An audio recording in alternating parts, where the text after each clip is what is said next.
Eu escolhi um tema para falar hoje, que é um tema que não desperta muita atenção em termos acadêmicos, em termos doutrinários e nem em termos de contencioso, seja administrativo ou seja judicial.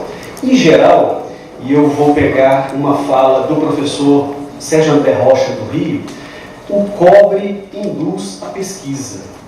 Então, se eu não tenho dinheiro voltado para a formulação daquele determinado tipo de pesquisa, em geral, a academia se preocupa muito pouco com determinados temas. Isso é uma pena, porque muitas vezes eu tenho temas extremamente interessantes, ricos cientificamente, e que a sociedade civil precisa se debruçar, precisa estudar, precisa aprofundar pelo bem do país, mas como isso não vai estar no CARF, como isso não vai estar no contencioso judicial, eu não tenho uma grande pesquisa acadêmica em matéria tributária. Então, eu aproveitei essa oportunidade para tratar desse assunto, porque se existe algum momento em que, de alguma maneira, esse tema pode ser discutido, pode ser aprofundado, ou eu posso colocar algum ponto de reflexão em vocês, é um período dramático de crise fiscal, orçamentária que o país vive hoje. Então, o tema que eu escolhi é exatamente essa questão dos benefícios fiscais. Mas eu vou tratar desse tema de benefícios fiscais numa abordagem diferente da qual vocês estão acostumados.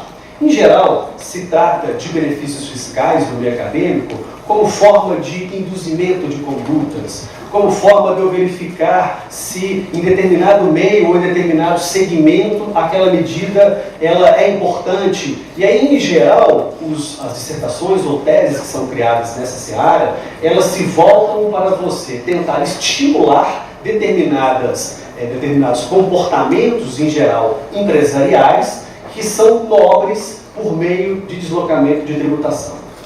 Nenhum problema disso, essas dissertações, essas teses são louváveis, são corretas. Mas o que eu proponho hoje aqui para vocês é tentar fazer uma reflexão mais holística, uma reflexão mais ampla, de que forma que esses benefícios fiscais, sendo tratados sempre de maneira individual, casuística, brigadas por setores com lobby extremamente fortes dentro do Congresso Nacional, prejudicam o país como um todo. Ou a gente vai perdendo a visão de renúncias fiscais e daquilo que é importante o Brasil efetivamente fomentar numa visão nacional, independentemente de setores específicos que venham a ser beneficiados. Do que eu estou falando especificamente? Hoje, o que eu percebo é que os benefícios fiscais olhados em seu conjunto demonstram uma gama de benefícios fiscais que são olhados sem nenhuma racionalidade do todo, muitas vezes sem qualquer tipo de transparência e beneficiando determinados setores extremamente fortes da sociedade que talvez não fossem aqueles que merecessem ter determinado benefício fiscal. E isso, por incrível que pareça, não é objeto de nenhum tipo de artigo acadêmico. A academia não se prende ou não desperta interesse nesse tipo de assunto, mesmo que seja tão relevante sob o aspecto tributário. E aí, se eu posso contribuir de alguma forma com os senhores, com a plateia tão prestigiada como essa, tenho muita honra de estar falando, é induzir ou tentar de alguma maneira pedir, solicitar, estimulá-los a pensar, a escrever, a ajudar a fazer uma política de benefícios fiscais melhor, olhando não essa dicotomia entre fisco e contribuinte, mas olhando o país como um todo. E aproveitando esse grave período de crise, aproveitando o que pode ser de bom num período de crise fiscal. Eu vou dar alguns exemplos para vocês do que a gente tem hoje de cenário em termos de benefícios fiscais. Hoje, 51,6% dos benefícios fiscais concentram-se na região sudeste. 16,6% dos benefícios fiscais estão concentrados na região sul. Primeira reflexão que a gente faz. Será que, quando a gente aprende desoneração tributária como forma de induzir comportamento, e eu quero prestigiar redução de desigualdades entre regiões do país, dispositivos constitucionais, e nós, tributaristas, brigamos tanto por dispositivos constitucionais, será que mais de 50% das renúncias fiscais deve estar na região sudeste e depois na região sul?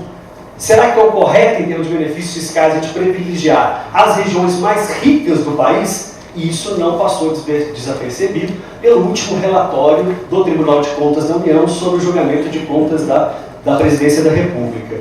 Mas aí vocês podem me dizer o seguinte: talvez isso não esteja fazendo nenhum tipo de sentido, mas se eu verificar que a riqueza ou a produção industrial está nessas regiões, provavelmente lá vão ter mais benefícios fiscais, porque lá está o dinheiro.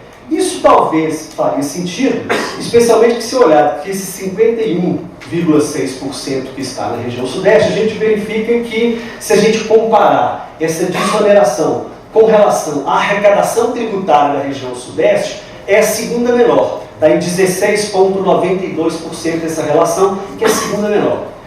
Mas e se começa a exigir de pensa 16,92%? Tem alguém que então tem um percentual de redução de benefícios fiscais frente à arrecadação que ainda seja menor do que a região sudeste? Sim. E aí você vai verificar que é a região centro-oeste.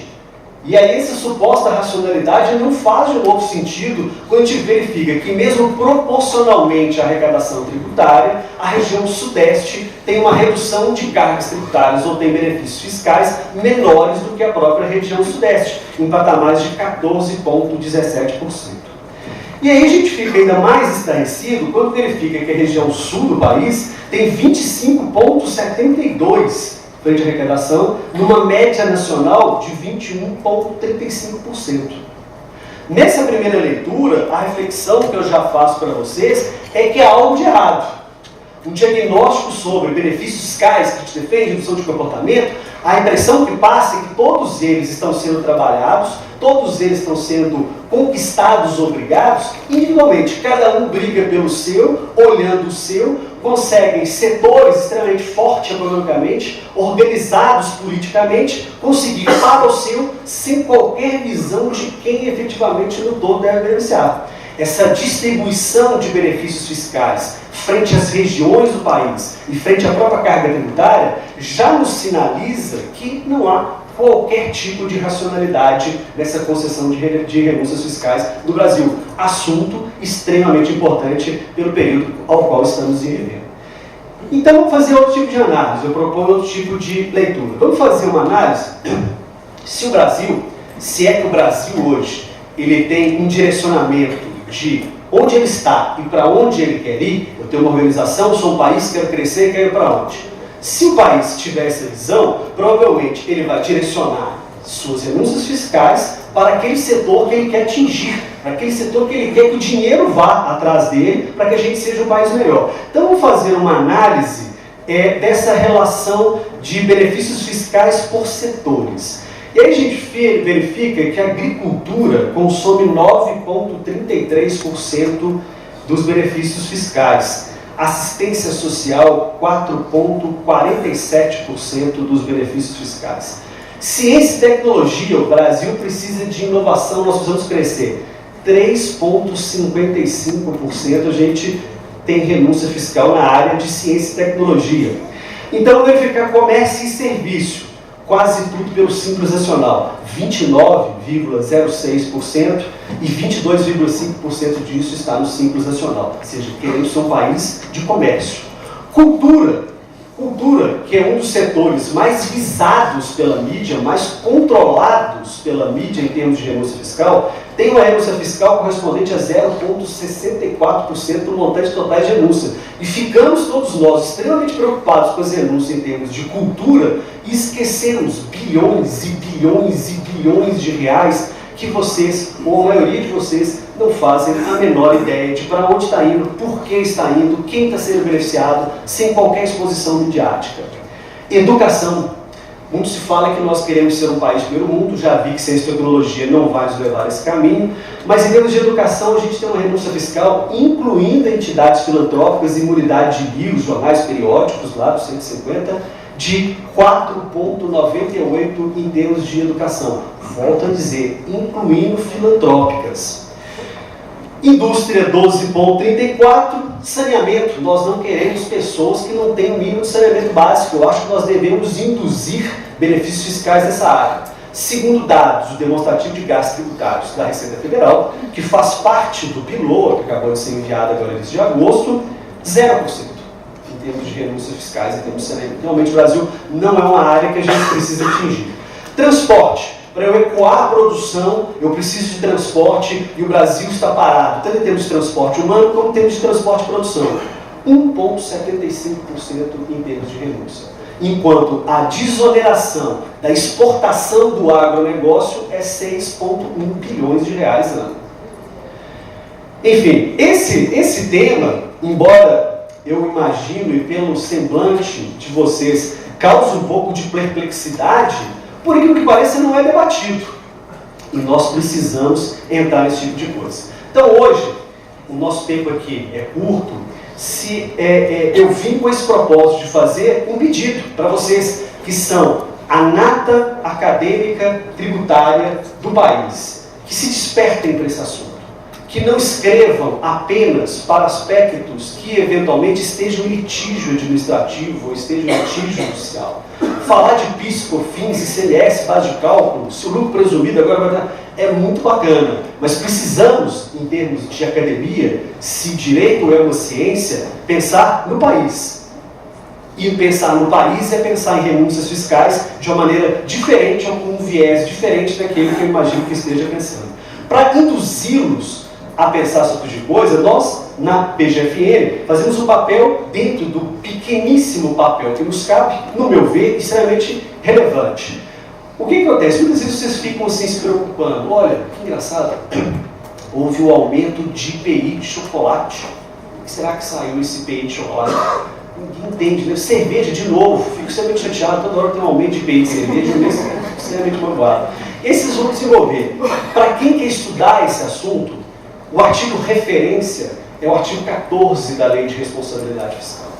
O artigo 14 da Lei de Responsabilidade Fiscal, ele diz que se eu tiver qualquer tipo de renúncia tributária no ano em curso, eu tenho que ter uma medida de compensação. Então, muitas vezes vocês estão achando, não, eu estou aumentando a carga tributária porque tem uma política por trás disso. Não, eu estou aumentando a carga tributária porque alguém está ganhando benefício que você não tem ideia de que setor que é e que me obrigou a ter um aumento de tributo de outro setor para compensar e fechar o orçamento. E vocês estão achando que tem uma política tributária. E isso, muitas vezes, impede com que várias proposições legislativas que chegam até mim para análise sejam barradas. Então, várias outras pastas não têm essa articulação ou não têm de onde aumentar a carga tributária e, às vezes, benefícios fiscais às vezes, extremamente relevantes não conseguem sair porque eu não tenho de onde aumentar uma carga tributária para fazer a correspondência e eu ter o correspondente equilíbrio orçamentário tão indispensável. Então, o artigo 14 é extremamente relevante. E aí, o que o poder público a gente começa a perceber? Quando a gente não pode ter medida de compensação no ano em curso, o artigo 14 da Lei de Responsabilidade Fiscal permite que eu tenha que fazer o cálculo do ano em curso, como de compensação, e dos 2 anos subsequentes. Então, hoje, várias dessas medidas desonerativas tributárias, vocês vão perceber que a vigência da desoneração, podem começar a prestar atenção às medidas que estão saindo, começa a partir do ano subsequente.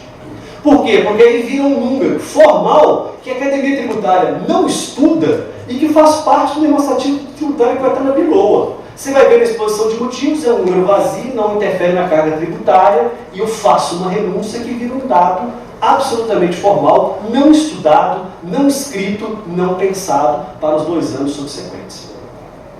Incluímos no ano passado, através da emenda constitucional 95, um outro dispositivo visando fomentar esse tipo de proposta. O artigo 113 do Ato das Disposições Constitucionais Transitórias hoje exige que não só em matéria tributária, mas também financeira, creditícia, se faça um demonstrativo de cálculo dessa renúncia. Lembrando que, apesar do nome financeiro, quem banca é o tributo. Essa discussão toda que hoje vocês estão vendo entre TJLP e TLP, se eu pego no mercado, se a colega Ana Paula do Tesouro pega no mercado a 10 e ela está te passando a 8, essa renúncia, que nós estamos dizendo que é de 2, essa renúncia é paga por tributo. Para vocês terem uma ideia, no ano passado, 100 bilhões em renúncias financeiras. No ano passado, o volume de renúncia tributária frente à arrecadação correspondeu a mais de 21%. Eu estou falando de dados de 384 bilhões de reais em renúncias fiscais correspondentes que foram projetados para esse ano. E que ninguém escreve, que ninguém desperta, que não tem controle, que não desenvolve o interesse que eu acredito que a Academia Tributária deveria fazer. Existe um outro controle, já que eu estou pedindo para vocês estudarem mais sobre esse assunto, é o artigo 114, parágrafo 4º da Lei de Diretrizes Orçamentárias, que é a Lei 13.473, agora de 2017. Em todos os anos, a gente vem fazendo medidas para dizer que todos os benefícios fiscais, eles têm uma duração máxima de 5 anos. Depois de 5 anos, eu tenho que ter uma nova proposta legislativa para prorrogar aquele determinado benefício. Limita-se a 5 anos a vigência do benefício. Por quê? Porque eu tenho que acompanhar essa medida e depois de 5 anos verificar se ela funcionou ou não.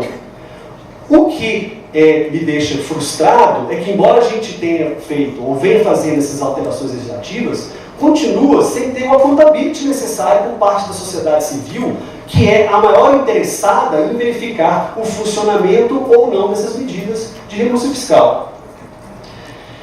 E alguns aspectos precisam ser entendidos para alguém que está iniciando sobre essa matéria, de como que eu faço esses cálculos de renúncias tributárias. Por exemplo, o cálculo dessa renúncia, para vocês, que eu tenho certeza que a partir de hoje vão estudar sobre esse assunto, não é um cálculo de partidas dobradas igual da contabilidade. O cálculo que está fazendo esse demonstrativo de gasto, ele não interfere automaticamente numa conta de receita. Então funciona mais ou menos assim. Na hora que eu vou calcular o que eu tenho de receita para o ente público, eu verifico em termos tributários, qualquer tipo de variação, eu olho em regra 3 aspectos. Eu verifico se houve uma variação de legislação, faço o cálculo, se a legislação aumentou a carga, eu faço a projeção daquele tributo por tributo, e eu verifico que aumentou. E faço uma projeção também de preço e de quantidade. Isso eu faço o cálculo da renúncia, da receita. Quando eu vou fazer a análise dessa despesa, ou desse demonstrativo de gasto, dessas renúncias tributárias, a análise é outra. Eu vejo não por tributo, mas por medida especificamente. Eu olho o REIQ, eu olho o REPETRO, eu olho cada medida em si considerada, que está interferindo em vários tributos, e individualmente eu faço aquele determinado cálculo. Só que, quando eu faço esse cálculo de renúncia, eu não verifico ou não há qualquer tipo de análise se eventual redução de carga tributária vai ou não ser compensada com aumento de receita. Então é um número dado independentemente de análises econômicas de aumento de receita que ocorrerão lá na frente. E existe uma outra dificuldade que a gente também tem, que são situações em que há renúncias fiscais de créditos que já estão consolidados.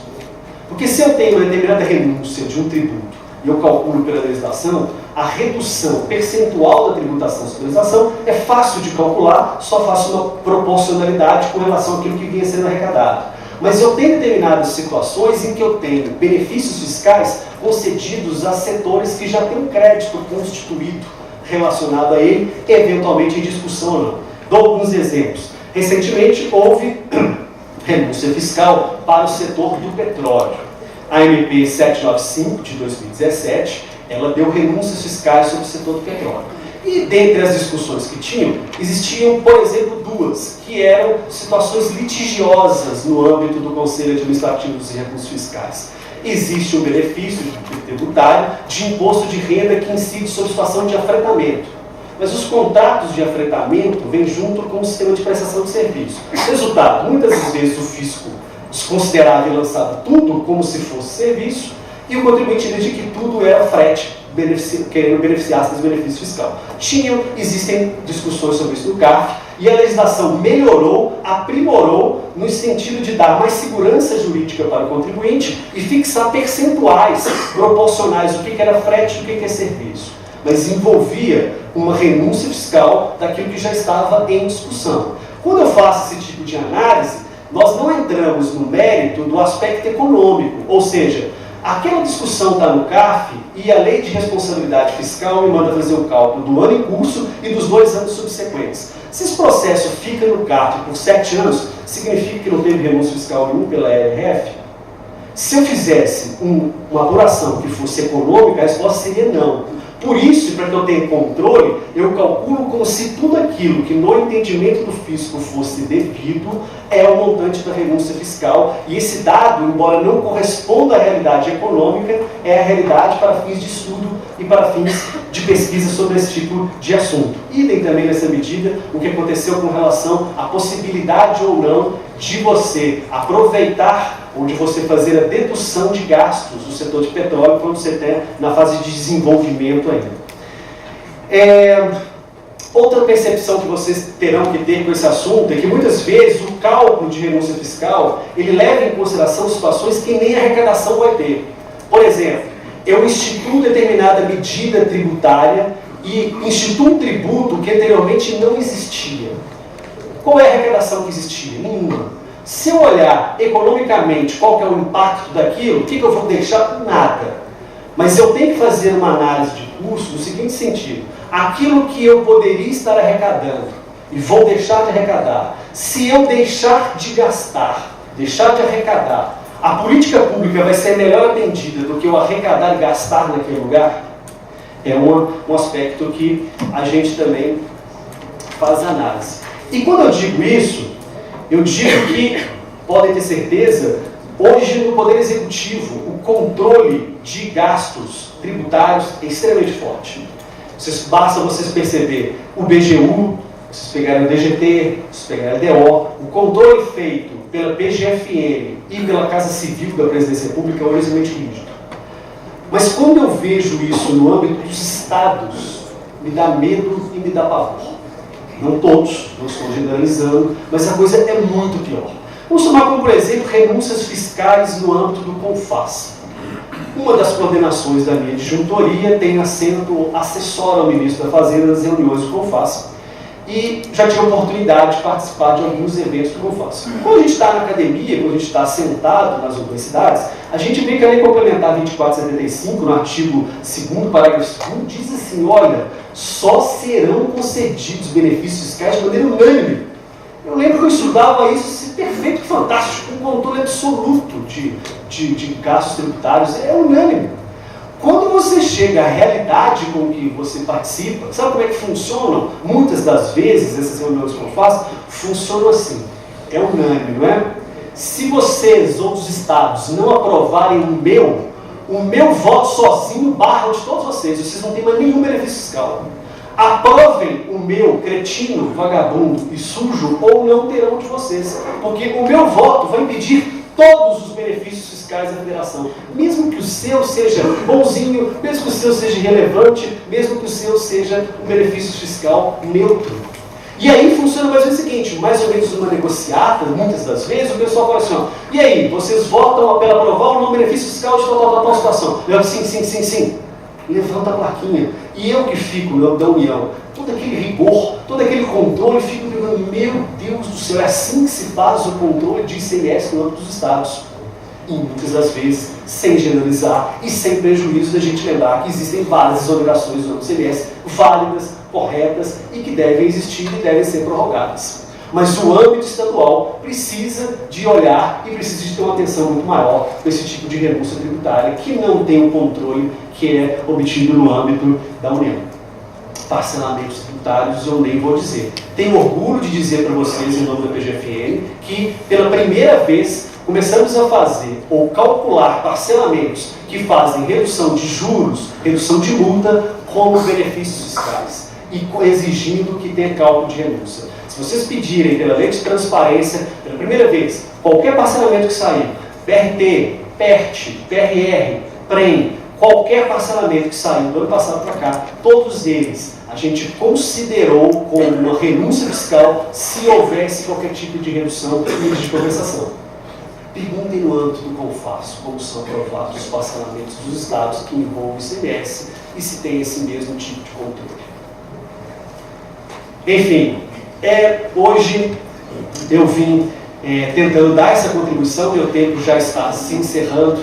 Se eu de alguma maneira contribuir, eu já fico feliz. Minha ideia aqui hoje era, mais uma vez, tentar alertá-los para um problema que não pode ser tratado no casuístico, que não pode ser tratado de maneira disforme entre a União e os outros entes federativos, que que deve ser tratado de maneira diferente do conflito entre contribuintes e entre fisco, e que deve, aproveitando o tema deste evento Abraneter de hoje, e que deve ser tratado de acordo com a moralidade e pensando no país como um todo. Eu agradeço a atenção de todos vocês, muito obrigado.